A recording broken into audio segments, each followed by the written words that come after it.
Hello everybody and welcome back to the channel and welcome to the second of the Doctor Who 60th anniversary specials reaction. So in the last episode, the Star Beast, very interesting episode, and I should probably talk about the thing that everyone's talking about in that episode. And that is the transgender issue. But I'm not going to, because that'd be too easy. Plus, it's a very, very complicated topic. Not something that I really want to get into in an intro. I might do a review of these three episodes separately at a later date when I've rewatched them all a few times. And there I may touch on that subject. But right now, I don't really have a problem with it. I thought everything really worked in the context of the storyline. And like I said before, I thought it was subtle compared to a lot of other programs. I really don't see what other people are complaining about, to be quite honest. Anyway, I really liked the characters. I really liked the getting to know Sean a little bit more, because we saw him briefly in The End of Time, but not really. He was very background, and in some ways he was very background in the last episode as well, but we got to know him a little bit more, and I'd like to see more of him. I know we're not going to, but I would. The Star Beast, I got a comment about whether it would have been better maybe to, once the Star Beast had revealed itself to be evil, to not have the glaringly obvious facial changes, the teeth and all that. Would it have been more effective if they'd kept it really cute but still evil? I don't know. I don't know if that's been done before. But I suppose you need some visual clue that this is not what it seems, and that the Meep is actually, what was it? The leader of a viciously psychopathic and xenophobic race. Sounds familiar. Sounds like a Dalek. Anyway, did you also notice that despite the whole pronoun game, we didn't actually find out what gender, if any, the Meep actually was? We just know that it likes to be called the Meep. So we didn't actually learn anything from that conversation anyway. I don't know why I brought that up. In the end, yeah, a brilliant episode. Ended with Doctor allowing Donna a trip for old time's sakes, now that she can fully experience and remember her experiences. And she wants more, and she threw coffee into the console. That's a very, very bad thing. I'm sure the Doctor would have taken her on more than one adventure if she'd asked, but this is where we are now. TARDIS out of control and on fire, and Donna getting one last adventure. And of course, because I've been on YouTube, because YouTube is my primary source of entertainment these days, even though I haven't actually watched any of these videos, thumbnails and descriptions in thumbnails have given away who the boss probably is. Managed to avoid that spoiler for quite a while, but there you go.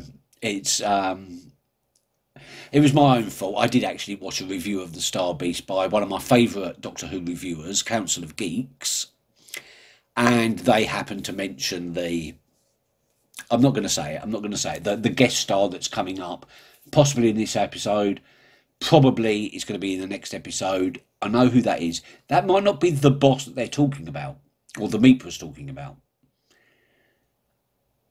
That could be a red herring, but it seems probable that that is going to be who the boss is. And again, I'm not going to give it away now because you might have managed to avoid those spoilers. In which case, well done. You did better than me. Right. Wild Blue Yonder. England, 1666. Oh. Oh, that's Newton. Isaac Newton, yeah. So whereabouts in England are they? Because I hope they're not in London in 1666. That's the Great Fire. Started by the pterodactyls. Mr. Isaac Newton, that you, above all others, can appreciate. You can appreciate. Oh, come on. The gravity of the situation. The gravity of the situation. Oh, God. That's so corny. Whoa.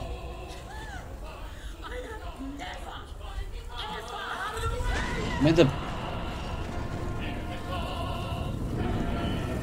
Really, TARDIS?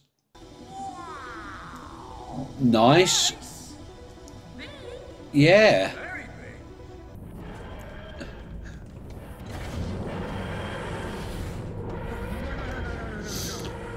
Yes. You can get it back, though. Doctor, you can get it back. It might take a while, though. This back, can't you? Use the sonic. It was in the keyhole.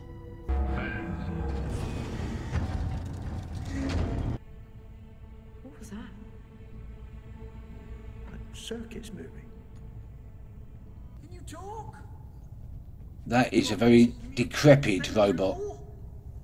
Fen's law. Have you got controllers listening? Hello? I'm the doctor, this is Donna. We need help. We need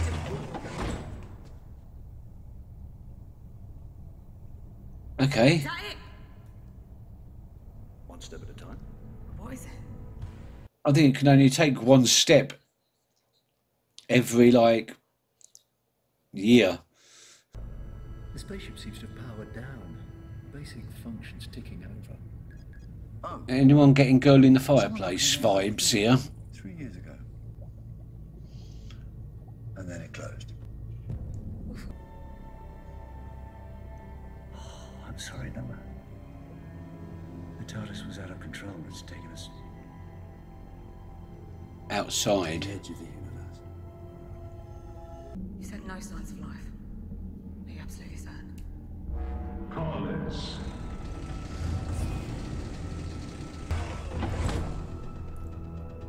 That's taken another step. Collis.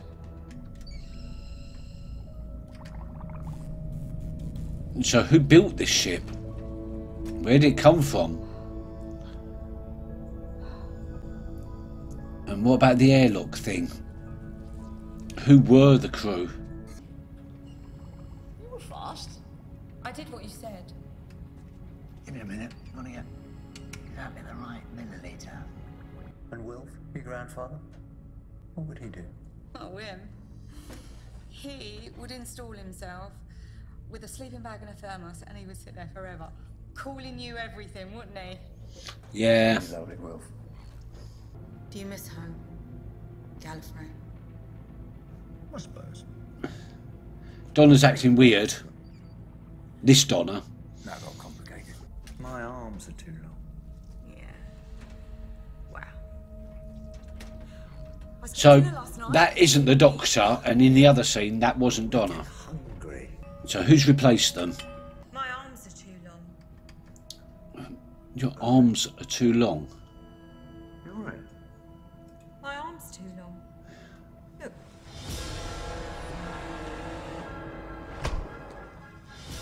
What the shit? I've got you. How are you? That is creepy as shit. Why, but the arms are so very difficult. It's very nice to meet you. I'm the doctor, this is Donna. How are they? If you can just get those bodies to calm down, we can talk. That'll be nice, don't you think? Because once I sort out the arms, then I have a problem with the jaw. Whoa. It's the knees. many knees? 2. 2 in total? Or 2 on each leg? What the hell is going on?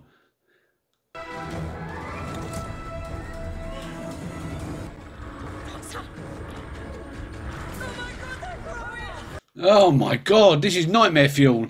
They're going to grow too big for the tunnel. It's strange enough, my face coming back, but not this big. I looked door 3 years ago. That's when they got it. No things. No control of shame. Great. Oh.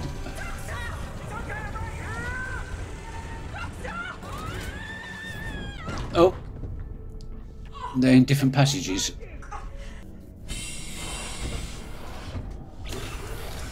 No, that can't be right. Yeah. All those years, I missed you. Oops. Keep it together. You are so amazing. Becoming us properly. I just wonder why. Why? Because TARDIS will come back for us. They know that. So if they become completely us, TARDIS will come back for them. Yeah, oh yeah. Maybe. The TARDIS. We drifted here. Storm. Is the ship actually trying to help them? No, maybe not.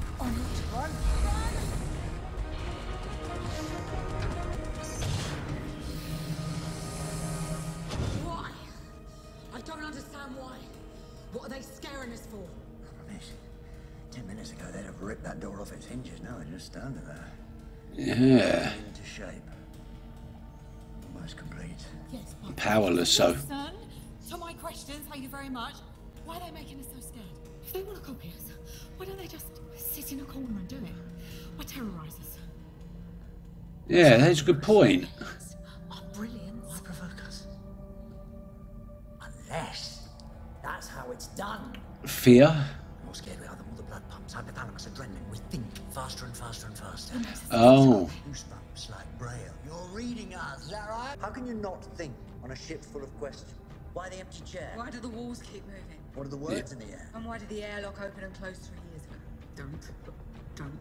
Stop it. They're leading them to the mystery. And what is that? Stop thinking. You bastards. Why is the captain outside? Why is she in a spacesuit with no helmet? And why don't you know? That's what they need the Doctor to figure it out for some reason. They really don't know. The questions on the test, they need the answers. We're all stuck in the system because of the captain. Oh, what did she do? Well, if they want the answers, don't tell them. The airlock door 3 years ago, that wasn't them coming in. That was her going So going out, yeah. She killed herself.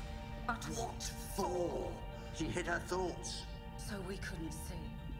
So you can copy. She ended her life to hide whatever it is she left behind, because when she died, you hadn't completed her. Radical. What is that? Oh, that's moving more than just its leg. And it moves incredibly slowly, so you can't tell what it is. It's all about slow. With the words, move the walls, so the ship is slowly reconfiguring to become a very slow bomb. Stop that robot! Stop that robot!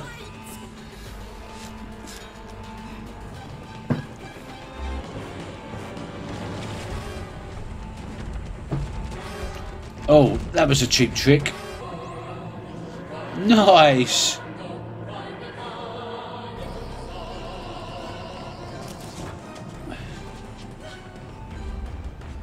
Oh, really? You're going to use the TARDIS as a scooter? And why is Mrs. Bean funny? Because it's the name of a vegetable given to a woman. Is it his? Yeah. Doctor, come back! She's not me! I'm me! Oh. Oh.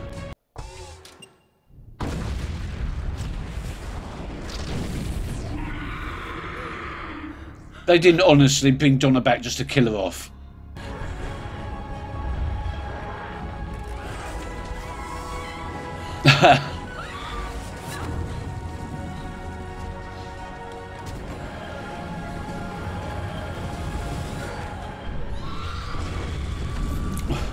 Wow, that was pretty close.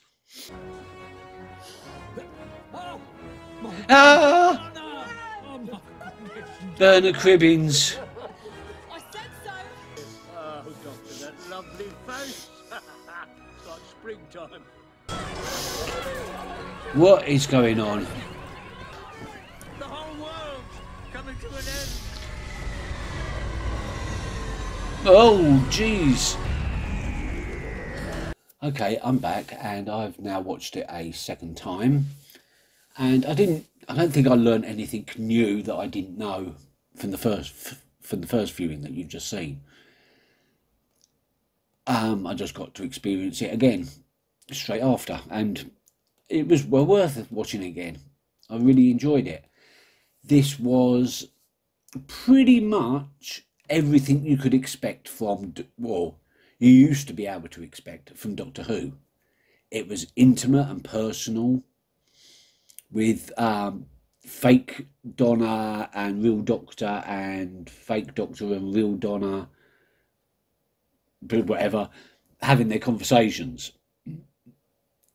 as the entities, whatever those entities are, were learning. We had the Isaac Newton thing at the beginning, a bit weird. I can't believe that Russell T Davies would put that in just to make a joke about the word for gravity changing. And Russell T Davies, let's face it, is pretty good at throwing things that don't make sense in the moment at us throughout an entire season, and then bringing it all together at the end. Bad Wolf, for instance. So I'm expecting that in the next episode, that meeting with Isaac Newton is going to have some sort of relevance to the plot. The episode itself, very base Under Siege-ish.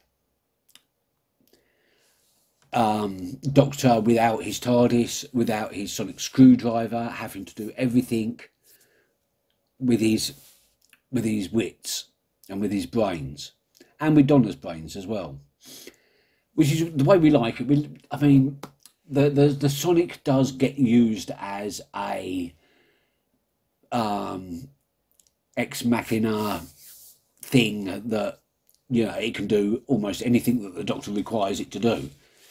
It's a bit of a get out of jail free card, as far as, I'm mixing a lot of metaphors here, as far as Doctor Who's concerned, and a lot of people have expressed concern of the Doctor's overuse of the sonic in the last 10, 15 years.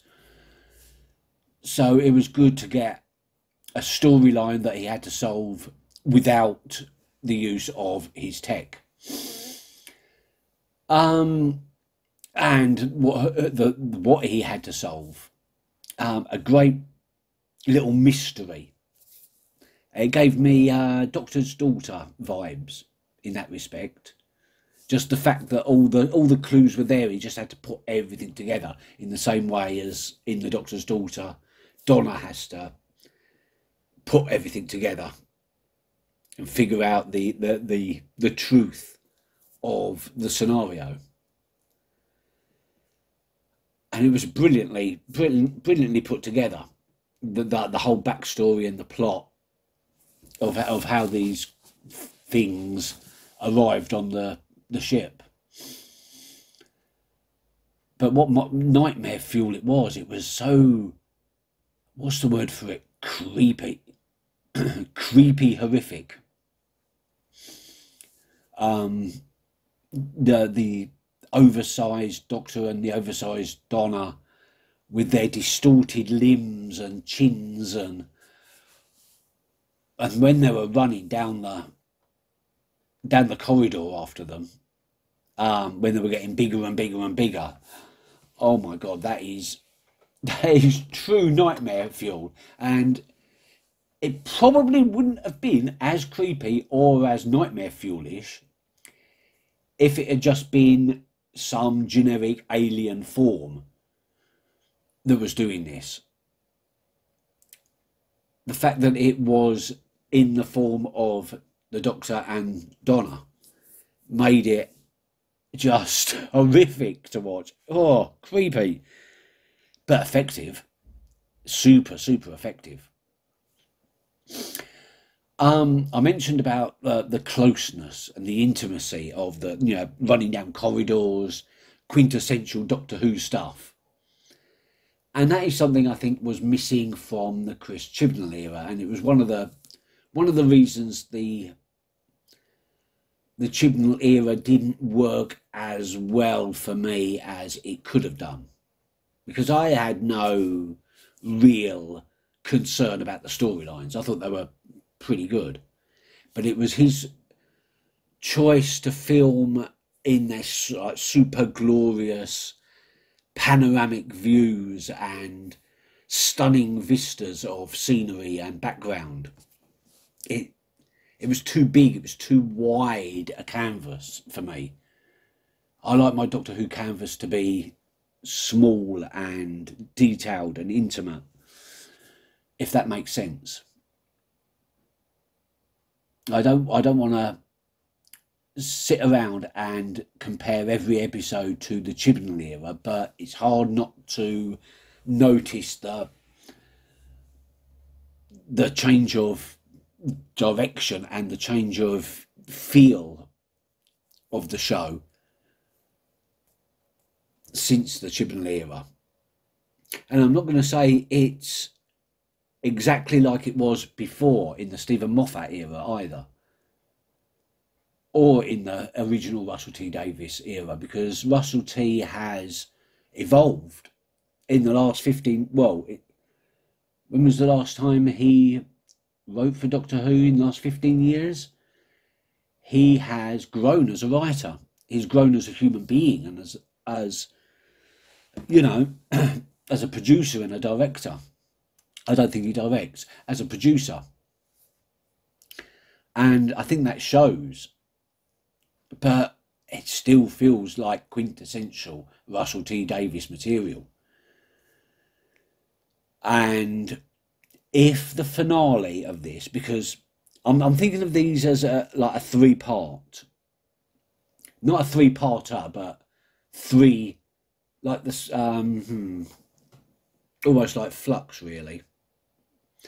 3 independent episodes that are tied together. And usually the middle would be slow.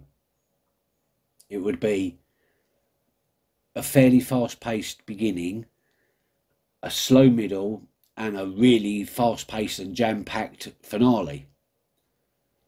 But Russell hasn't gone for that this time. He's gone for to be quite honest, the Star Beast was a moderately paced episode. This one was quite intense, still moderately paced, I'd say, but a lot more intense than the first episode, the Star Beast. And the next episode, the Giggle.